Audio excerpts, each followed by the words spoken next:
What's going on, guys? Welcome to another episode of Smash JT. The other day I made a video talking about my idea for the Nintendo Switch Micro, or the Switch Flip, which is gonna be a thing. I'm telling you guys, I'm feeling it. I don't see a path of Nintendo moving forward without at least going backwards and revisiting the Switch at least one more time for a different revision, for a way to make it even more portable, to take it with you everywhere. And after I made that video, I was thinking more about it, other things Nintendo could do moving forward that they haven't done already with the Switch.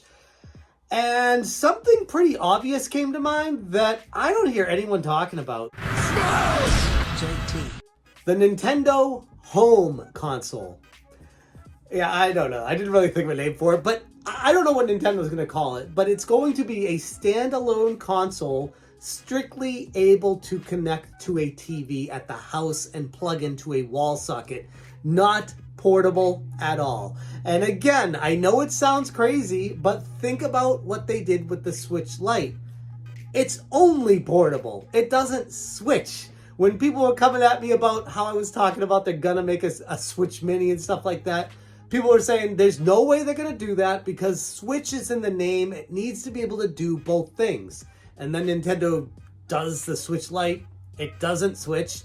And all those people got really quiet all of a sudden. So all I'm saying is hear me out on this possible, potential new console that Nintendo comes out with that has less features, but is far less expensive and made for the home console gamers. The people that want to experience the new Zelda game, the new Mario game, all Nintendo's properties, Pikmin 4, all that stuff, without having to take on a $300 or $350 cost for the Switch and the Switch OLED, or having the Switch Mini because they want to be able to play it on the TV. For those people, or the people that have a Switch already and just want to be able to have another Switch in another house or in another room or something like that, they could just put this in there and have what they want on that console itself. Now, I know it sounds crazy, but hear me out. The console would come with a Pro controller, and it would probably cost $149.99. And why I think this is a genuine possibility is because they've done it before. The Wii Mini. At the end of the Wii's life cycle, Nintendo came out with this little red box of the Wii console that was initially supposed to be just Nintendo Canada and then Europe, but then it expanded to America and a bunch of other places as well for $99.99. The Wiimote costs a little bit less than the Pro controller, and it's a little bit less functional and less new generation. Even though the Switch is not really new, it's more expensive than what it was to produce the Wii. But looking at the Wii Mini, they cut costs everywhere. They removed the Ethernet adapter. They removed the GameCube ports. They removed the GameCube memory cards. They removed the ability to play backwards compatible GameCube. They removed the slot that sucked the disc in. You had to actually place the disc in, just like the old school PlayStation 2 with the slot that goes down on it. And they cut costs everywhere they could to get it down to $99.99. I'm not saying they're going to cut everything. It's still going to have internet ability. I don't know if they'd put an Ethernet port on it, depending on the cost and cost savings, what that would cost them to do.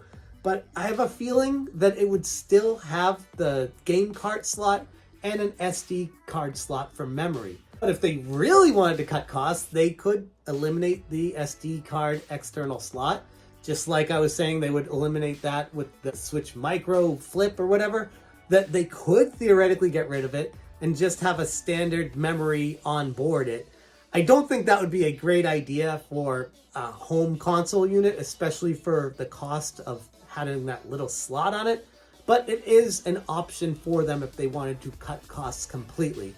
What I would envision would be a simplified box about the size of the current Switch dock, and I probably wouldn't even be surprised if it looked exactly like that and maybe just said something different on it, or it was a different color or something like that, and still had the one USB port, HDMI port, and power outlet. And that would be it. And you plug it into a TV and you power it from the wall, and you would play your games from that onto the TV.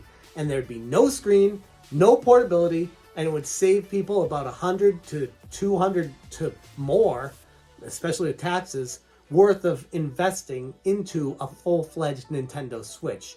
And that would be something that would be a way to squeeze all the extra money you can out of everybody before finally moving on to the successor of the Nintendo Switch, which would be the Switch Pro, Switch 2, the Super Switch, whatever Nintendo moves on to next. I'm saying before they get to that point, I would not be surprised if they did offer a standalone home unit that does not have portability, plugs into the wall, and is way stripped of everything else that the original Switch and the Switch OLED had, and even the Switch Lite has with the screen and everything.